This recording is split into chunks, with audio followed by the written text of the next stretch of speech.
Chapter 3. Errol. You can finally heal again, even if only a little bit. All night, you marveled at your own hands, pulsing gently with this strange new ability. Healing is such a simple thing to have lost and regained, so basic that it was re-established by a child. This child, whom you believed with all certainty to be the enemy. What do you even know anymore? When she touched your forehead, the sensation felt strangely like an unraveling of your mind. She had opened up a new connection, one that you have never experienced before. The Everlight, you sense, is still not with you, but something else is here. You awaken to the chirping of songbirds. The rain has stopped. A soft morning light filters in through the window behind you, and you open your eyes to find Bella curled up against you like a cat. The two of you must have drifted off at some point. You had a dreamless sleep for the first time. All you felt in the blank space of your mind was this empty warmth. Your beating heart, your flowing blood. These simple gifts of life that you've taken for granted. Bella rests her head on your lap, spilling her mop of hair. You run your fingers through them, and you keep pushing into knots and tangles. She begins to stir. She rolls around to face you. She blinks and smiles before rubbing the crust from her eyes. "Morning," she whispers. "Good morning," you whisper back. "Did you sleep well?" She sits up and pats her hair down as though that's adequate. "I don't really sleep, but I think I felt a little bit sleepy last night." You can't help but smile. She really is just a child. "Let me fetch something. Give me just a moment." You get up and tiptoe back to your sleeping area. You reach over Ark, who's still fast asleep, whistling through his nostrils. You pull open your knapsack and dig out your hairbrush from the very bottom. As soon as Bella sees the brush in your hand, she sits up on her knees excitedly, nearly bouncing with anticipation. You wonder how long it's been since she's had her hair brushed. You sit down behind her, crossing your legs. You collect her hair in your hands and drape them behind her shoulders. Gingerly, you work through her knots, careful not to tug on the brush too hard. Her hair is wavy and soft. You sometimes wish you had hair like hers. Though messy right now, it's not nearly as curly and frazzled as yours. High Priestess Vavina used to comment on how much work it took to get all the knots out of your hair, how cursed your hair was. These remarks used to devastate you to tears as a child, but you eventually learned how to manage your hair on your own. As you comb, Bella leans into you more and more, until you're practically supporting her entire body weight with your arms. "If you want," you say, combing the sides, "you can borrow this hairbrush. We can share it." She looks up at you, looking a little embarrassed. "I accidentally set Baron's comb on fire. Maybe you should just keep holding it."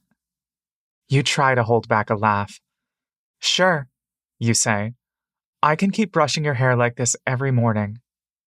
"Okay," she says. Gently, you nudge Bella to sit back up. You continue to brush, and you find, nestled within several layers of tangles, a hair tie with two little pebbles, bound to a knotted tuft. You pull it loose and wear it around your wrists. You say. "Would you like to have braids?"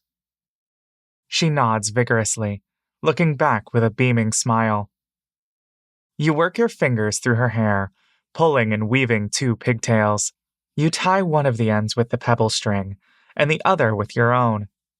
Bella grabs at the ends, which fray out like the bristles of a broom. She giggles as she tickles them against her palms, and then against your forearm. You laugh too, covering your mouth with your hand. "You look very pretty." Someone begins to stir, and you both look over to find Dura, holding her stomach and folding up into a ball. She groans in anguish. You wonder if she might be menstruating, and if your healing might help with that. Baron begins to rouse as well. He rolls to his side and reaches his hand out, across Bach's stomach, patting at the empty spot where Bella should be. Immediately sensing her absence, he shoots up, his blanket slipping off his shoulders. His eyes wide, he frantically looks around until he notices Bella, and then you. Bella waves both arms excitedly at her brother. He stares at her, a hand on his chest, breathing a sigh of relief. Then he narrows his eyes at you. Bach yawns and stretches his arms up towards the ceiling. Laurel? You hear him say groggily, and you realize that's probably Bayron's real name. The hairs on your arms stand up. You feel a sudden crawl up your back. You may have made it into the INA, and Bayron might have been let in, but you still don't know who exactly he is. But then you glance at Bella, and you remind yourself not to overreact once again. You need to gather more information first. Bayron sighs, rubbing his eyes. He stands and saunters casually to you, but his gaze is piercing. He stands before you, staring down at you with contempt. Then he squats next to Bella, and his expression softens. He smiles at her. Morning, Stinky, he whispers, patting her head. Bella scowls, sticking out her tongue. She holds the tips of her braids and slaps them against his wrist. I got my hair done. Looks nice, he says. My hair is all smooth again. Is it now? Bella nods giddily. That's good. He nudges her along. Come on. He glances at you as Bella pushes herself to her feet, dusting off her backside. Bella peers back over her shoulder and waves goodbye at you, still smiling. Then she rushes over to Bach, still proudly displaying her braids. Hello, you hear in your head, and you realize Bayron is once again using whatever telepathic abilities he has. He sits back down with Bach and Bella, facing away from you. Hi, you reply. I don't know what you're trying to ascertain by manipulating my sister like that, but just because we've made it into the forest doesn't mean that all is forgiven, that I can now trust you. So let me warn you right now, stay the fuck away from my sister. I wasn't trying to. You think a couple of braids will work so easily? We're not fools. You gaze down at your hairbrush, which is now covered in Bella's frayed hairs. It was she who approached you. You weren't trying to get close, at least not initially. You can still picture Bella's face, badly burnt, bleeding, the tears, the wailing, the genuine fear in her eyes as Dura held the end of her spear to Bayron's throat. I'm truly sorry, is all you can muster. I wanted to make amends after my mistake. We're stuck with each other, I understand. For both our sakes, I hope we reach our destinations quickly. We'll be out of whatever self-righteous religious affairs you have. I hope you don't instigate another war. You hang your head. Your fingers are beginning to tremble. You're not even sure if it's because you're confused or guilty or angry or still suspicious. In moments like these, you wish you were quick-witted enough to say something, anything for yourself. Why are you always so spineless? Is your real name Laurel? You manage to reply. Bayron begins conversing quietly with Bella and Bach, a false smile plastered on his face. He chuckles quietly as the three of them make small talk. Almost simultaneously, he replies again in your mind. You can call me whatever you want. Bayron, Laurel, I don't fucking care what you think of me. You can't help but marvel at how two-faced he is, how capable he is of conniving under everyone's noses, of masking his true intentions to even his sister and friend. He can simultaneously maintain two conversations. You wonder to what extent he's lied to them, to all of you. He reminds you of Brother Finuel. You can't stand people like them. Fine, you respond. Then can we at least keep things civil? That's a question to ask yourself, not me. Stay away is all I request. You scoff, shaking your head. This is not a fight worth having. You take a deep breath, chanting a quick mantra to the Everlight, asking for her grace and patience. You get up and return to Ark, who's still sleeping peacefully. You wish you had his simple-mindedness, his pure and good heart. Perhaps that was what the Everlight saw in him that she couldn't find in you. Is this envy? Are you jealous of your best and only true friend? You are a fundamentally lacking, broken creature. A few feet from you, Dura is still clutching her stomach, breathing sharply through her mouth. You tiptoe to her, and you kneel beside her, lightly touching her arm. She cranes her neck to you, the visible pain in her eyes. Can I help you? You ask. There's hesitancy on her face, but she obliges and takes her hands off her stomach. You rest your palm on her belly and close your eyes, quickening your breath to match your heartbeat to hers. Bella really did fix something within you, like a blockage lifted. You have full control of every muscle, every sense. This new connection you've formed to yourself and yourself only. Your hand grows warm, and with a rhythmic, beating force, you transfer this energy to Dura's body. In response, something pulses against you, the presence of another life growing inside her. You open your eyes. Dura rests her head back down, her breathing calmed. Dura, you whisper. She sighs, placing her hand on top of yours. Do you know for how long? Almost 3 moons, she says. You'll be showing soon. Will you be able to travel?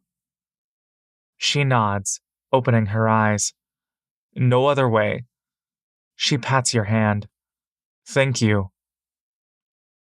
Slowly, you help her sit up. Soon, Mock begins to stir. He grumbles and smacks his lips, burying his face into Rock's fur. Rock, eyes still closed, sniffs at Mock's hair and licks it. When the Aarakocra hand us supplies, I'll ask for extra blankets to give you. Thank you. You nod and slip back to your sleeping area. You open and close your hands. It's as though you can feel every contraction of muscles and tendons and joints, each drop of blood coursing through your veins. You glance at Bella, still chatting happily with Bach and Bayron. She is truly a special child. Morning, Airy. You glance down. Ark sits up, scratching at the exposed patches of his skin. The scarring on his wings and neck look particularly severe, and it might not be for several months before the feathers grow back, if at all.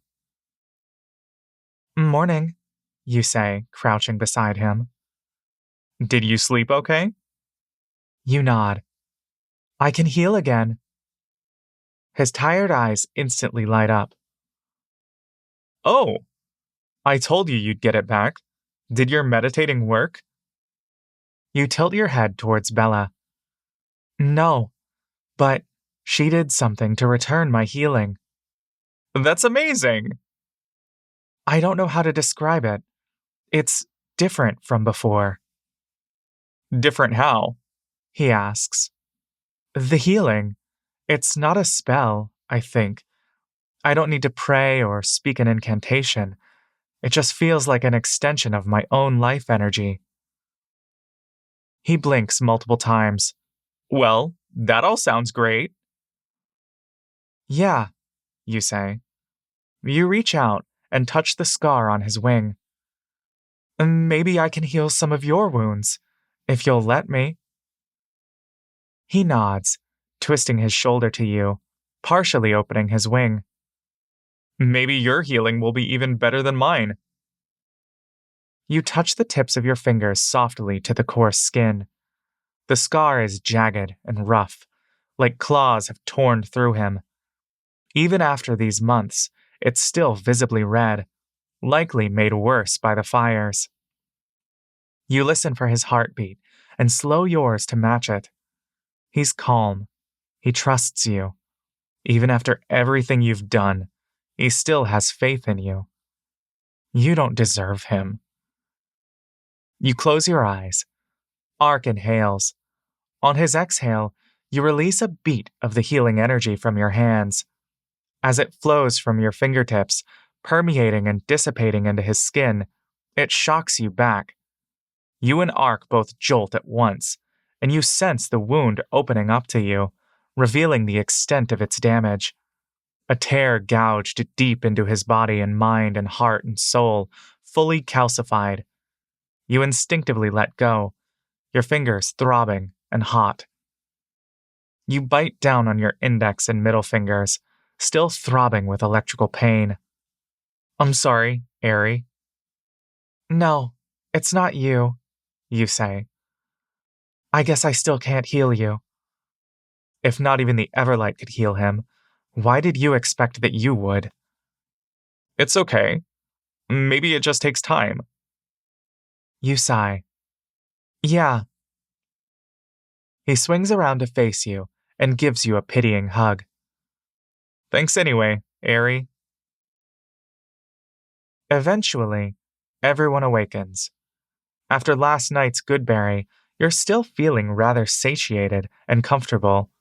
You and Ark decide to hold off on handing out rations. They will be better served as emergency food from now on. Soon, there's a knock on the wall outside, and Aled and Reka push through the curtained opening, inviting themselves inside. They carry blankets, papers, and a large tome. A brisk wind also rushes in. In the clear morning light, you can see the almost pure white feathers on Reka's head. You've never seen a bald eagle Aarakocra before. He appears dignified and broad-shouldered, the type that Ark tends to get infatuated with. You glance at your friend, but he seems busy preening himself.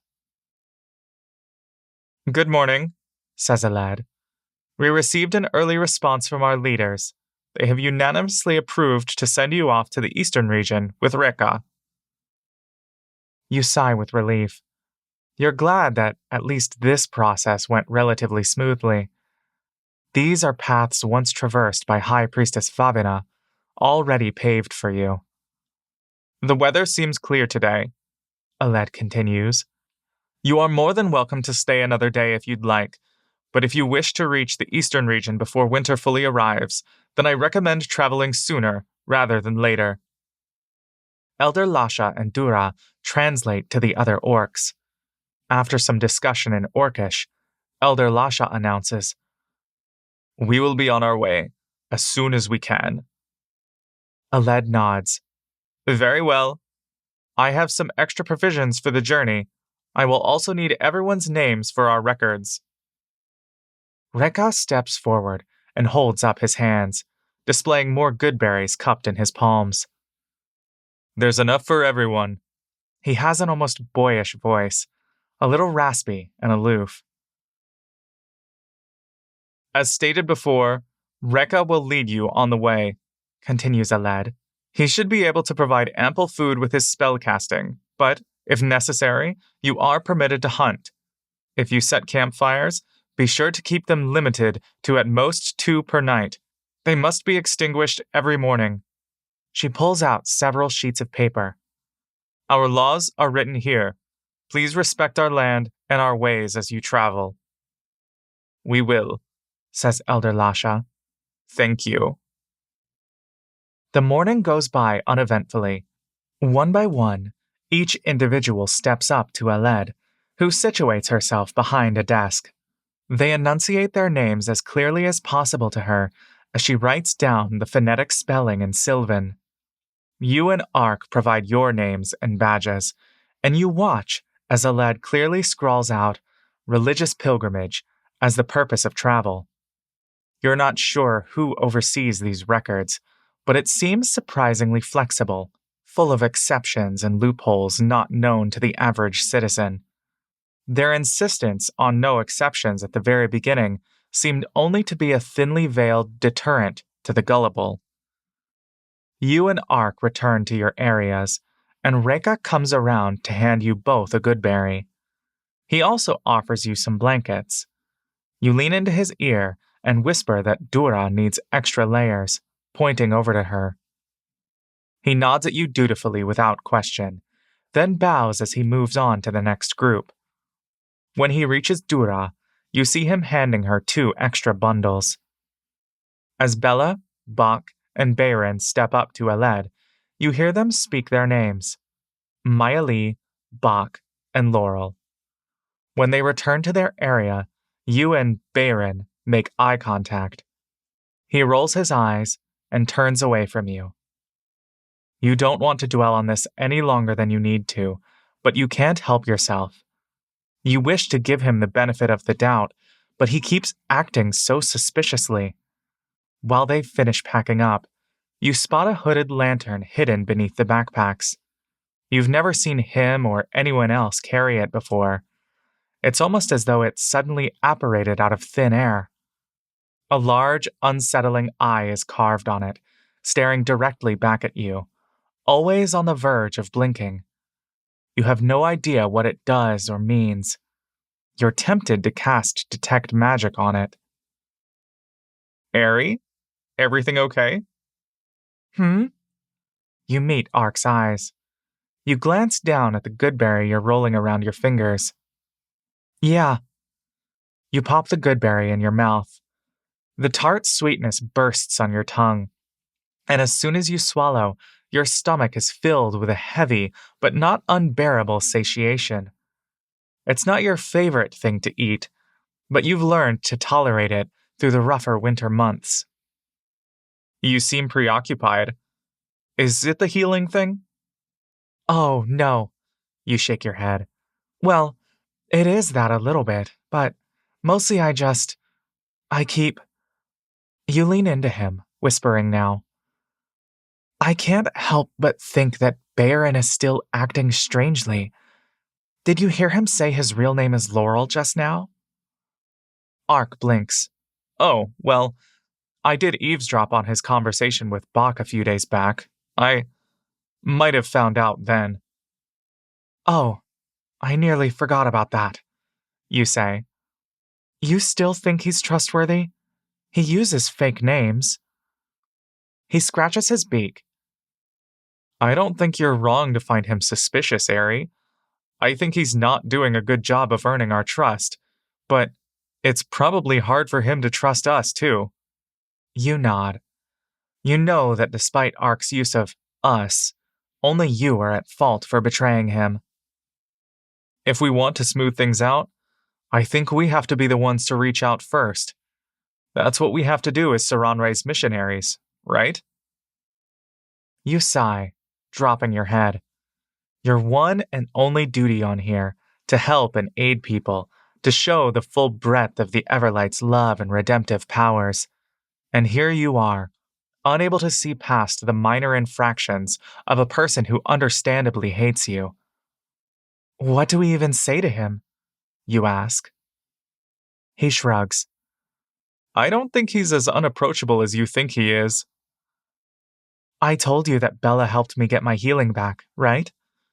Laurel saw and told me to keep away from them. I see. Well...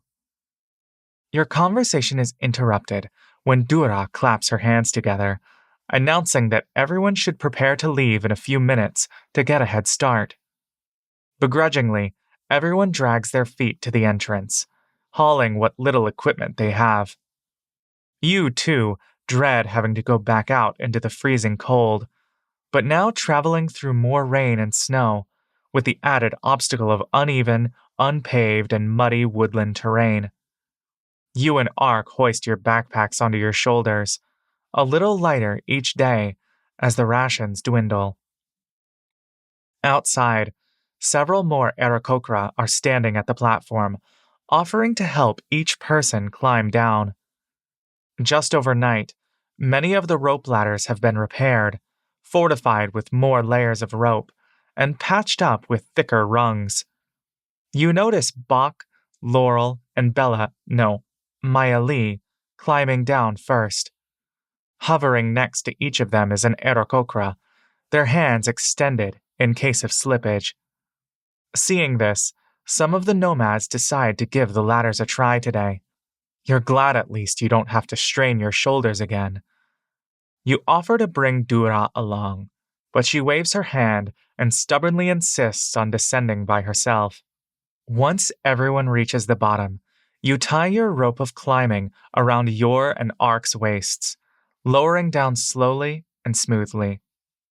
Still, Ark squeezes his eyes shut and holds on to you for dear life. You can feel his body shaking uncontrollably. The fear runs deep in his entire being. The true cost of his injury. You don't know how you will be able to fix him. As soon as you reach the ground, several Aarakocra swarm around him, begging for autographs. You realize that must be why they were so eager to help this morning. You put an arm around him, waving for the Aarakocra to keep a safe distance, as though you're some hired personal guard. "It's okay," whispers Ark, still breathing heavily through his mouth. "I can do this." He squeezes his eyes shut and puffs out his chest. When he opens his eyes again, you can see his demeanor shift, the re-emergence of Coney, lively and confident. He breaks away from you and waves his arms up high, calling out with his signature hoot. He activates his cloak of billowing, and the Aarakocra hoot in response, shoving their way in, pens and papers jutting into both of your faces. Aled descends to the bottom a few moments later. Rolling her eyes, she swats away the Aarakocra like buzzards, some of whom refuse to leave until Ark finishes signing. Finally, the crowd disperses when Aled pulls out her short sword and threatens to report each of them. After some exasperated sighs and repeated apologies to you and Ark, she finally regains her composure. "Good luck on your journey," she says. "Please watch over Rika for us as well. He may be our only competent guard here." You spot the slightest twitch of Rika's left eye, a little twinkle of pride as he straightens himself more. "We do best," says Dura. She takes Aled's hand with both of hers and presses it to her forehead. Aled mirrors this gesture. You all wave your goodbyes to Aled and the guards watching from above. And with that, you're off again. As you expected, the ground is thick and soggy from last night's rain. The cold permeates through your soles, and within minutes, you can no longer feel your toes. High Priestess Vavina has written in her journals about her expedition in the forest, describing the wintry landscape as a consumer of life, indiscriminate but merciless against the hubris of any mortal that dares to trek through it. You wonder what this place must feel like in the next couple of months, what you may have to face if you don't move quickly enough. The forest has a damp, mossy smell, and the tall trees block whatever scant sunlight comes in from above. It takes all of your concentration to keep yourself from tripping over tree roots or slipping on fallen leaves. As you feared, there is no paved path, only miles and miles and miles of trees, indistinguishable from the previous. The ground slopes downwards, and your calves soon begin to cramp. But you can sense the difference in your body. You're looser, freer. At will, you can control the pace of your heart. At will, you can shift your body heat to only the vital areas. You close your eyes, imagining the flow of your own energy, taking the form of fire, running through your chest. You feel the warmth almost immediately. After some practice, you realize you can easily lighten your footfalls, and your shoes only lightly graze the muddy ground. The sensation is exhilarating. With Reka leading the way, You don't need to keep track of where you're going anymore. He flies a few feet above all of you, perching from tree to tree. A pair of binoculars hangs from his neck, and he peers through it as he waits for the rest of you to catch up. To your shame, you're incredibly glad you don't have to be the navigator anymore. The fear of taking a wrong turn, going down a dangerous path, the responsibility to care for so many lives is no longer on your shoulders. But what does that mean for you, the supposed candidate? Airy? Ark tugs on your sleeves. Yeah? I was thinking about what you were saying about Laurel earlier. I think maybe I can talk to him privately first. Just me and him. Maybe that will smooth things over a bit. And finally, you come to the true realization, a simultaneously devastating yet allaying epiphany. Ark, your best friend, the true chosen, he is the mediator, the representative, the real speaker for the Everlight. It was always meant to be him, his destiny. It comes to him so innately. And you? Your only job now is to support him. Offer him your fullest, firmest loyalty. This body that Maya Lee has opened for you is meant to be his shield, his protector. Is this it? Is this what your life is meant for? Everything you've strived for your entire life, the answer you've been seeking. All right, you say. I trust you. You can do it.